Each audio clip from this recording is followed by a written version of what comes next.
लेकिन हम सारे युवा हैं, हम लोग तो अभी बहुत सारे लोग एजुकेशन लाइन में है, प्रिपरेशन कर रहे हैं, बहुत लोगों का फैमिली का बर्डन है, बहुत लोग गरीब हैं, उनको काम करना पड़ता है, हम लोग को काम करना पड़ता है।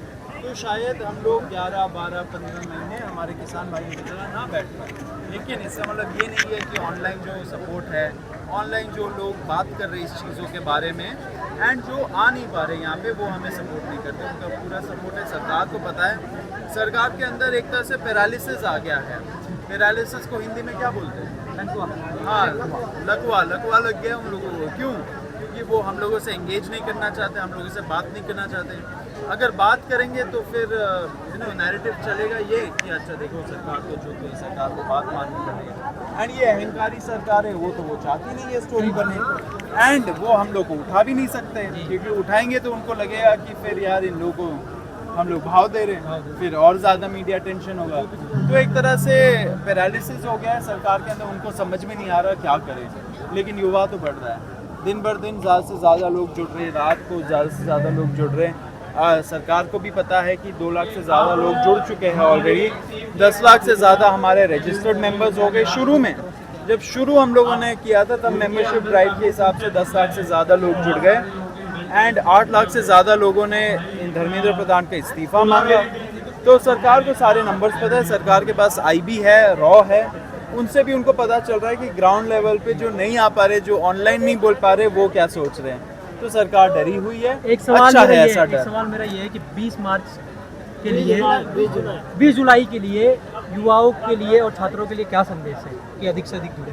देखिए संदेश यही है कि हमारा ये ड्यूटी बन चुका है as citizens of this country, as the young of this country, as the future of this country. हमारा ये ड्यूटी है कि हम लोग एकजुट होकर पीसफुल तरीके से अपनी बात रखें। यहाँ पे हम लोग रखते आ रहे इतने दिनों से, अब हम लोगों को थोड़ा और पास जाना पड़ेगा, जो पावर में बैठे हैं उनके पास जाके उनके कानों में शायद बोलना पड़े धर्मेंद्र प्रधान इस्तीफा दें।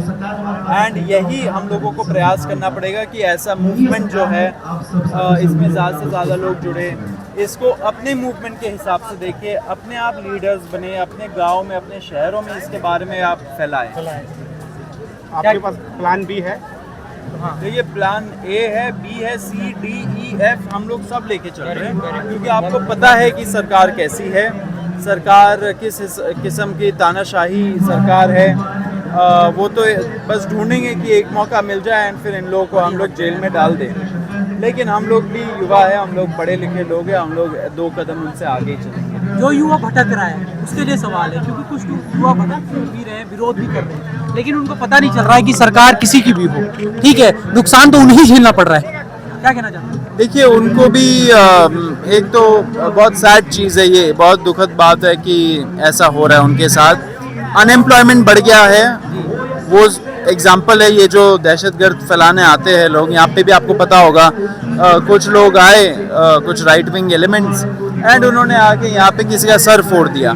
तो ये क्यों हो रहा है? क्योंकि उनके पास जॉब्स नहीं है, क्योंकि उनके पास एजुकेशन नहीं है, एजुकेशन नहीं मिल पा रहा है, तो जॉबलेसनेस बढ़ गया। उसका क्लियर एग्जाम्पल ये चीज़ है। एंड उनको मैं यही बोलूँगा कि जाग जाओ, अभी भी मौका है, यहाँ पे लोग जुड़ रहे हैं। इट इज़ नाउ और नेवर, अभी नहीं तो कभी नहीं। जो डर गया वो मर गया। एंड इन लोगों को भी सोचना चाहिए कि वो जो कर रहे हैं, क्या वो अपने बच्चों को भी वही करवाएंगे? क्या अपने बच्चों को भी गुंडा ही बनवाएंगे? अगर ऐसा मानसिकता है तो वो लोग मर चुके हैं ऑलरेडी अंदर से, उनको बोलने का कोई फ़ायदा नहीं है। लेकिन जिनकी ज़मीर अभी भी है, जिनके अंदर अभी भी जिंदा है आत्मा, उनको अंतरात्मा से बात करनी चाहिए। उनको समझना चाहिए कि देश के भले के लिए उनको भी ऐसा मूवमेंट को सपोर्ट करना चाहिए, ऐसे लोगों को सपोर्ट करना चाहिए। जिस तरीके से सर आपसे बड़े-बड़े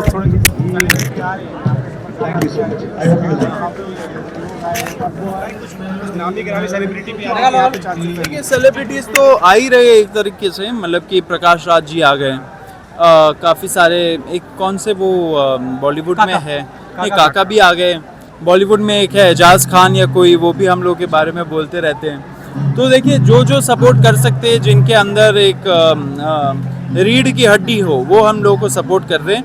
बहुत सारे लोग जो ओपनली नहीं बोल पा रहे, वो अंदर से सपोर्ट कर रहे हैं, मन से सपोर्ट कर रहे हैं। पुलिस वाले इससे तो हम लोग ही डील करते हैं, मैं ज़्यादातर डील करता हूँ, मैं उनसे बात करता हूँ कि बताइए आप लोग के फोर्स के अंदर हम लोग के बारे में क्या चलता है बात, बोलते हैं कि 90% फोर्स के अंदर, पुलिस फोर्स के अंदर, रैपिड एक्शन फोर्स के अंदर, पहले मिलिट्री फोर्स के अंदर हम लोगों के लिए सपोर्ट है। तो सोचिए ये कॉकरोच जैसे हम लोग को बोला, हम लोग फैल चुके हैं, पूरे देश में हम लोग फैल चुके हैं एंड हम लोगों का सपोर्ट इतना ज़्यादा आ चुका है। मैं बस यही बोलूँगा, डर के आगे जीत है। जो लोग डर रहे हैं यहाँ पे आने से, जो सेलिब्रिटीज़ डर रहे हैं बोलने से, जो इंडस्ट्रियलिस्ट, जो पूंजीपति, जो इस सरकार के ही विक्टिम्स है, जैसे वेदांता वाले जो लोग हैं, उनसे भी मैं बोलना चाहूँगा कि आप थोड़ा खुलने में आइए। टाइम आ चुका है कि ऐसा जो तानाशाही गवर्नमेंट है, जो आईबी लगा दे, जो ईडी लगा दे, जो सीबीआई लगा दे, आईटी लगा दे, आपके पीछे जैसे ही कुछ आप बोलो, जैसे सुमन शेखर जो है, उनके ऊपर उनके जो इन्वेस्टर्स, शेखर सुमन, उनके ऊपर लगा दिया ईडी। तो अब ये सब मुझे लग रहा है, मैंने ट्वीट भी किया था ये चीज़, अब ये सब नहीं चल रहा है। अब लोगों को भय नहीं लग रहा है कि पुलिस लग जाएगी, ईडी लग जाएगी। अब लोग बोल रहे हैं कि अब तो हम लोग भी देख लेंगे, तो हम देखेंगे वाला एक जज्बा लेके आगे बढ़िए। आइए, रोड पे आइए, ऑनलाइन आइए, बोलिए इस चीज़ के बारे में। क्रांति आ रही है एंड ये एक हिस्टोरिक मोमेंट होगा। सब लोगों को पता है कौन नहीं बोल रहा है, सब लोगों को पता है कौन बोल रहा है। तो आप राइट साइड ऑफ हिस्ट्री में रहिए। एक सवाल मेरा वुमेन को लेकर, यहाँ निशु आजाद नाम की लड़की आती है, बार बार उसे रेप थ्रेट की धमकी दी जाती है। क्या? निशु आजाद नाम की एक लड़की आती है जिसके पिता को मारा जाता है, रेप थ्रेट की धमकी दी जाती है। क्या कहना चाहते हो कि जो प्रोटेस्ट का समर्थन करेगी लड़की, उसको रेप की धमकी मिलेगी? देखिए, अनफॉर्चुनेटली तो ये हो गया है सिस्टम ना कि आप मुसलमान हैं तो आपको एक रूमर के हिसाब से आपका लिंचिंग हो जाएगा।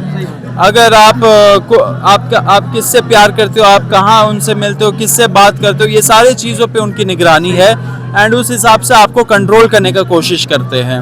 तो ये आई थिंक अब नहीं चल रहा है। लोग यहाँ पे तब भी आ रहे, वो वायलेंस हुआ तब भी लोग आ रहे हैं, उससे ज़्यादा संख्या में अब लोग आ रहे हैं क्योंकि लोग अपना फियर को ओवरकम करके आ रहे हैं। अब लोग डर नहीं रहे। निशु के पिताजी को हम लोग कंटिन्यूसली हेल्प कर रहे हैं। हम लोगों ने अपने लॉयर्स भी लगाए एंड कोर्ट तक ले जानी होगी बात तो कोर्ट तक भी हम लोग ले जाएंगे। पुलिस का रवैया देख के तो लग रहा है कि कोर्ट से ही कुछ आशा हो सकती है, लेकिन आप लोगों को पता है कि कोर्ट्स में भी कैसा हालत है। कोर्ट्स में जो जजेस है वो घूसखोर किस्म के लोगों को लगा दिया गया है। हाई कोर्ट में, सुप्रीम कोर्ट में घूसखोर किस्म के लोग जब सिस्टम में बैठ जाए, उनको बस पैसे चाहिए, उनको बस अपना बच्चा, उनका बेटी जो प्रोफेशन में है, लॉयर्स है, उनका करियर कैसे आगे बढ़ा है उस पर उनका फोकस रहेगा। जो लोग जेल में सड़ रहे हैं बहुत टाइम से, उनके बारे में उनका कोई कमेंट्स नहीं है, तब उनको लकवा मार जाता है।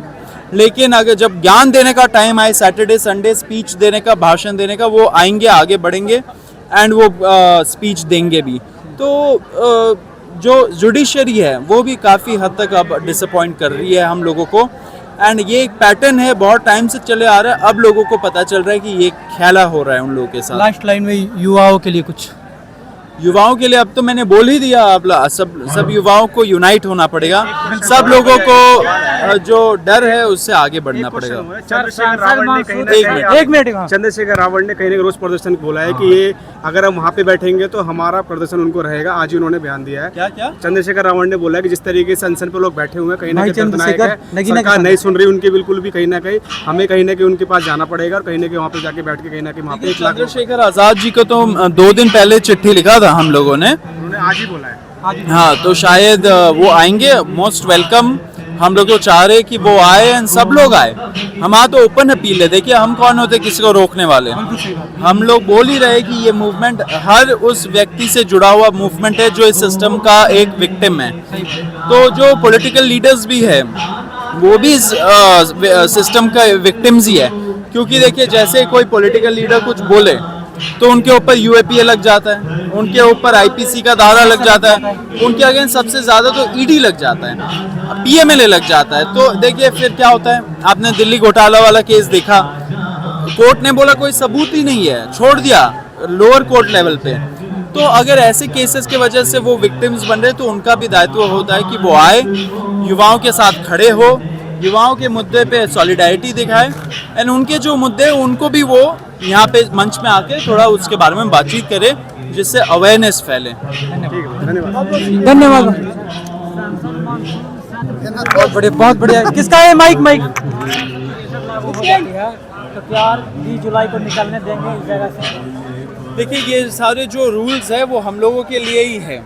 हम कॉकरोचेस है, हम लोग के ऊपर सारा रूल्स लगा देते हैं ये लोग कि आप 10 से 5 बैठिए, आप 10 से 5 आइए, आप तिरपाल मत लगाइए, आप मतलब कि खाना मत लाइए, आप पानी मत पिए। तो ये सारे रूल्स हमारे ऊपर ही क्यों है? हम लोग क्यों नहीं एक रूल बना सकते कि 5 जब बज जाए शाम को, अगर हम लोग को यहाँ से हटाने का प्रयास करे ये लोग, तो हम क्यों नहीं रूल बना सकते कि 5 बजे सरकार से कोई आ जाए, सरकार से हमारे पास कोई मिनिस्टर आ जाए, सरकार से कोई बड़ा अधिकारी, सीनियर अधिकारी आ जाए, एंड जो प्रोटेस्ट कर रहा है उसके मिनिस्ट्री से, उसके डिपार्टमेंट से कोई आ जाए एंड बोले कि हम लोग आपकी चीज़ों पे ध्यान देंगे, आपकी चीज़ों पे हम लोग एक्शन देंगे, आश्वासन तो दे आके। तो ऐसा रूल क्यों नहीं हो सकता? सारे रूल्स हम युवाओं के लिए, हम लोगों के लिए क्यों हैं? ठीक है सर, एक सवाल और है। बोल रहे हैं कि आप लोग जोर में ज़्यादा से ज़्यादा संख्या में यहाँ छात्र पहुँचे हैं, और जो गांव से छात्र नहीं आ सकते हैं तो उनके लिए आप क्या कहिएगा? देखिए, गांव से जो नहीं आ पा रहे हैं, एक तो कोशिश करिए आप आइए, अगर नहीं आ पा रहे तो अपने शहरों में आप प्रोटेस्ट करिए, अपने गाँव में आप प्रोटेस्ट करिए, कैंडल मार्च निकालिए, ऑनलाइन आप कुछ कैंपेन चलाइए, ऑनलाइन आप उस दिन लाइव करके आप एक तरह से समर्थन दीजिए कॉकरोच जनता पार्टी को, ये मूवमेंट को, युवाओं को सपोर्ट दीजिए, ऑनलाइन अपना वॉइस रखिए। अगर संसद में जाते हैं और उसको घेराव करते हैं और कोई जवाब नहीं मिला, कोई नोटिस नहीं मिला, क्या करेंगे? देखिए, घेराव तो हम लोगों ने नहीं बोला, हमने बोला है peaceful March two the parliament. अब पीसफुल मार्च का मतलब यही है कि हम लोग बहुत प्यार से जाएंगे, लेकिन जाने का अब टाइम आ गया है। क्यों? क्योंकि अब 22-23 दिन से हम लोग बैठे हैं, एंड जब तक हम लोग जाएंगे 20 तारीख, तो मतलब 1 महीना बैठने का हो जाएगा। आप समझ रहे हो, 1 महीना। अगर सरकार तब भी नहीं सुन रही तो हमने सोचा थोड़ा उनके पास चले जाते हैं, अगर मौका मिला तो उनके कानों में भी जाके हम लोग बोल देंगे कि धर्मेंद्र प्रधान का इस्तीफा चाहिए एंड 1 करोड़ का मुआवजा चाहिए फैमिलीज के लिए। देखिए, कैबिनेट रीशफल हुआ तो पहले देखते क्या उसको मानेंगे, लेकिन डेफिनेटली जनता की तो जीत होगी। तो एज अ फर्स्ट स्टेप अपन देख सकते हैं कैबिनेट रिशफल को, आपका क्या मानना है उसमें? देखिए, कैबिनेट रीशफल तो हुआ नहीं, अब सारा झांसा हम लोग को दे दिया कि कैबिनेट रीशफल होने वाला है, लेकिन हुआ तो ऐसा कुछ नहीं। मुझे नहीं लगता 20 के पहले ये लोग कैबिनेट रीशफल करेंगे। सर, अगर इनकेस हुआ तो हम अपनी जीत मान सकते हैं उसे अपने एज अ फर्स्ट? बिल्कुल जीत मानना चाहिए। लोग इतने टाइम से बैठे हैं, जैसे मैंने ऑलरेडी बोला है, सरकार को पता नहीं कि हम लोग के साथ क्या करें, हम लोग को उठा भी नहीं सकते, हम लोगों से बातचीत भी नहीं कर सकते, तो प्रेशर बहुत ज़्यादा है सरकार के ऊपर, एंड वो प्रेशर की वजह से वो जो भी डिसीजन लेंगे उसी वजह से होगा। सर, आपने अभी सरकार ने न्यू वोटर लिस्ट निकाली है कि आपने 2000 क्या न्यू वोटर लिस्ट निकाली है, 2002 में आपने कहाँ रहते थे और पहले कहाँ वोट दिया था आपने, तो और अगर आपका उसमें नाम नहीं है तो नाम हटा दिए जाएंगे। मतलब नागरिकता का प्रूफ देना है अब सरकार को हमें कि हम इस देश के नागरिक हैं या नहीं, तो उस पर आप क्या कहना चाहिए? देखिए, ये आप बताइए, मतलब कि पासपोर्ट भी नागरिकता का प्रूफ नहीं है अगर, तो इससे ज़्यादा स्ट्रेंज और एब्सर्ड थिंग क्या हो सकता है? आप अगर फॉरेन जाएंगे, आपको बोलेंगे व्हाट नेशनैलिटी, हम लोग बोलेंगे इंडियन, वो बोलेंगे पासपोर्ट दिखाओ। अब अगर इंडियन गवर्नमेंट ही बोल रही है कि ये नागरिकता का प्रमाण नहीं है, तो फिर क्या है? तो सारा पेपर वर्क हम लोगों के लिए, सारा कागज़ हमें दिखाना है। जब हम लोग कागज़ मांग लेते तब उनको बोलते हैं कागज़ ही नहीं है, नो डेटा। डेटा मांग लिया हम लोगों ने कि पीएम केयर्स का आप ज़रा ऑडिट वाला रिपोर्ट दे दीजिए, नहीं दिया, बोला कि कॉन्फिडेंशियल है। राम मंदिर में इतना बड़ा घोटाला हो गया, राम मंदिर आरटीआई के दायरे में आता नहीं है, शुरू में ही उन्होंने एग्जेम्प्ट कर दिया, शुरू में ही बोला कि आरटीआई के दायरे में नहीं आएगा, तो वहाँ पे भी आप कुछ कागज़ फाइल करके उनसे इन्फॉर्मेशन नहीं ले सकते हो, तो पीएम केयर्स में भी नहीं कर सकते हो, prime ministers national relief fund में नहीं कर सकते हो, पॉलिटिकल पार्टीज भी आरटीआई के अंडर नहीं है, तो कागज़ सिर्फ हमें क्यों दिखाना है? अब वक्त आ चुका है कि युवा ऑलरेडी रोड पे है, एंड युवा अब बोल रहा है कि आप कागज़ दिखाओ, आपका कागज़ दिखाने वाला टाइम आ चुका है। लोगों को डरना नहीं है। 2002 के पहले या वो कौन होते हैं हमें 2002 के पहले हमसे पूछने वाले कि हम लोग कौन है, कहाँ है, हमारे माता पिता कहाँ थे, ये सब ब्यौरा हम लोग क्यों दे? उन लोग को देना चाहिए। 2002 में क्या हुआ था, कोई बताएगा गुजरात में क्या हुआ था 2002? तब तो वो लोग बोलेंगे नहीं, जवाब नहीं देंगे। 2002 में पता है ना हम लोगों को क्या हुआ था, तो उसका तो वो एक लफ्ज़ नहीं निकालेंगे उस चीज़ के बारे में। तो सारा क्वेश्चनिंग इस साइड, लेकिन उस साइड क्वेश्चनिंग नहीं हो रहा। आज तक प्रेस कॉन्फ्रेंस उन्होंने किया नहीं है 12 साल से। और जब वोट देने का टाइम आता है, जब वोट मांगते हैं ये लोग, तब प्रूफ नहीं मांगते, चाहे आप कहीं से भी हो, चाहे डबल दो आप वोट, तब ये मतलब नहीं पूछते। वोटिंग के टाइम में तो यही हो जाता कि एक एक बिल्डिंग में 50 वोटर्स रजिस्टर्ड होते हैं, तब तो वो नहीं बोलते कि अरे 50 कैसे हो गए, तब तो इलेक्शन कमीशन चुप रहती है। तो ये सारे चीज़ है, ये क्यों हो रहा है? क्योंकि अब देखिए सबसे ज़्यादा इम्पॉर्टेंट अभी जो पॉइंट है वो है इलेक्शन कमीशन से रिलेटेड। अगर आपका वोट चोरी कर ले, अगर आपको वोट से वोटर लिस्ट से डिलीट कर दे, तो इससे ज़्यादा मैनिपुलेशन क्या हो सकता है? मतलब कि उनको पता है ग्राउंड पे उनका सपोर्ट ख़त्म हो रहा है, बहुत तेज़ी रफ्तार से ख़त्म हो रहा है। अगर इस कॉकरोच जनता पार्टी वाले हैंडल को 2 करोड़ 20 लाख लोग फॉलो कर रहे 8 दिन या 10 दिन के अंदर, तो मतलब समझिए कि कितना ज़्यादा उनके खिलाफ अनहैप्पीनेस है ग्राउंड पे। अगर उनको ये चीज़ पता है तो ऑफकोर्स वो सोचेंगे कि कैसे अपना सत्ता बचाएं, तो वोटर डिलीट कर दो। बहुत केयरफुली इलेक्शन कमीशन के साथ मिलजुल के आप वोटर लिस्ट में लोगों को डिलीट करिए। दूसरे शहरों से, दूसरे स्टेट से, गुजरात से, इधर उधर से लोगों को ट्रेन में भर भर के, बसों में भर भर के ऐसे स्टेट्स ले जाओ, वहाँ का वोटर बनाओ, वहाँ पे वोट डलवाओ। पूरा मैनिपुलेशन चल रहा है, लोगों को अब दिख रहा है, तो मुझे नहीं लगता लोग अब इस चीज़ को एक्सेप्ट करेंगे। सर अब एक लास्ट सवाल, सरकार अपने आलोचक को डराने की कोशिश करे, जैसे अभी शेखर सुमन जो कॉमेडी करते हैं उस पर आलोचना करते हैं, तो उसके जुड़े हुए लोगों को उन्होंने एडी का देखिए डराना उतना चाहिए जब तक इंसान डरता हो। अगर आप इतना डराओगे कि डर ही ख़त्म हो जाए तो उनके लिए ही प्रॉब्लम है। अगर शेखर सुमन का केस ले लीजिए, या जैसे दूसरे एक्टिविस्टों पे हो जाता है, जर्नलिस्ट लोगों पे केस हो जाता है, एक कोई स्टेटमेंट बोल दिया उस पर UAPA लग जाता है, तो मुझे लगता है इन लोगों ने पूरा वो प्रयास कर लिया है, ऑलरेडी बहुत ज़्यादा भय दिखा लिया है। लेकिन सरकार दिन बर दिन दुर्बल दिख रही है, टेंशन में दिख रही है, एंड लोग अब नहीं डर रहे हैं। मुझे लग रहा है कि क्लियरली अब लोग यहाँ पे अगर इतने संख्या में, इतने सालों बाद जंतर मंतर में 22-23 दिनों से लोग लगातार आ रहे, 1.5 लाख लोग अगर यहाँ पे आ चुके हैं, इसका मतलब तो भाई देखिए ग्राउंड पे कितना अनहैप्पीनेस है, एंड लोगों का जो भय है वो एक तरह से उन्होंने मार दिया है। और ज़्यादा लोगों को अपना भय मारने का ज़रूरत है, क्योंकि डर के आगे जीत है। 22 बच्चों की जान गई, तो हंगर स्ट्राइक पर बैठे हुए लोगों के लिए उसकी मतलब उसको कोई फिक्र नहीं सरकार को। 22 लोगों की जो सुसाइड किया जिन लोगों ने नीट पेपर को लेकर, तो यहाँ पर जो देखिए संख्या तो 30 के आसपास पहुँच गई है। 24 जो कोचिंग सेंटर फायर लखनऊ में मरे थे वो भी तो थे। तो कुछ मतलब कि देखिए सिस्टम ऐसा हो गया ना कि मतलब एक्चुअली वो हम लोगों को कॉकरोच और टर्माइट्स एंड पैरासाइट की तरह, वायरस की तरह ट्रीट करते हैं कि इनका इलाज कर दो।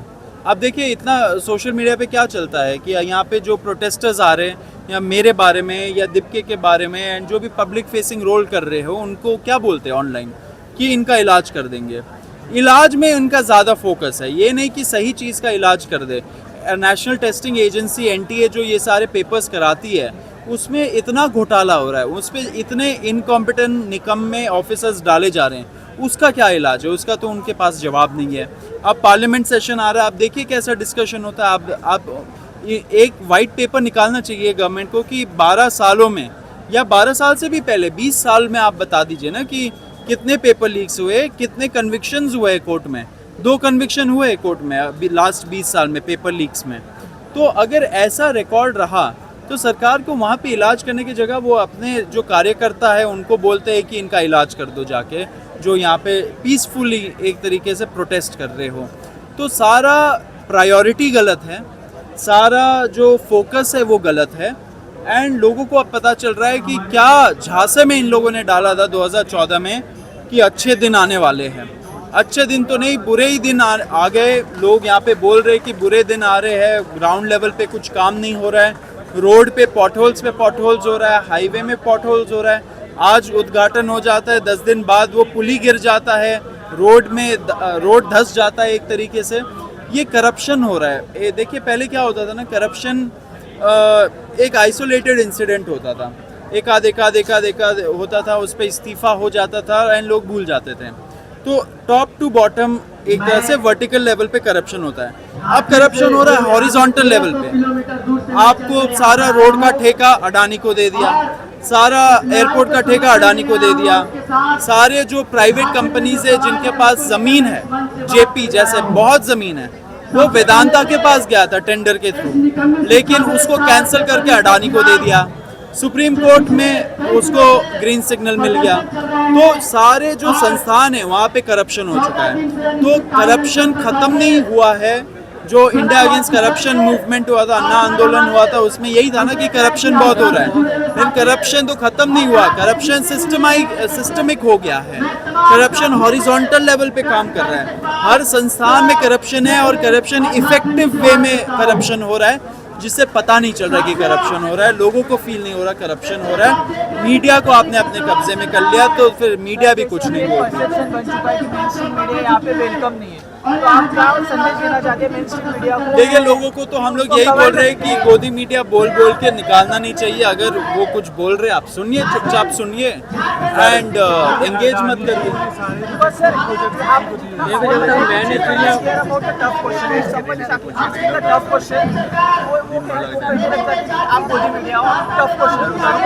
देखिए, एक टफ क्वेश्चन और एक प्रोपेगेंडा वाला क्वेश्चन में बड़ा डिफरेंस होता है।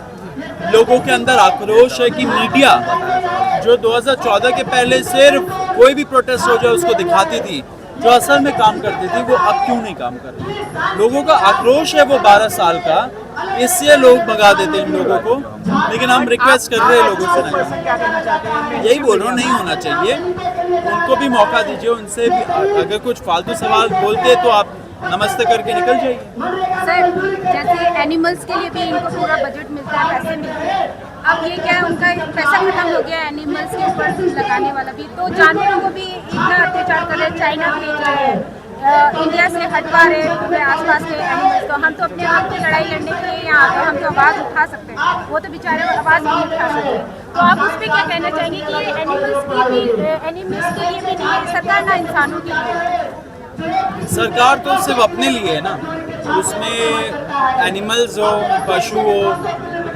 देखिए, गाय गाय गाय गाय गाय गाय करते हैं। गाय तो रोड पे घूम रही है, गाय प्लास्टिक खा रही है, गाय की वजह से एक्सीडेंट हो रहे हैं, तो गौशाला तो नहीं बन रहा है।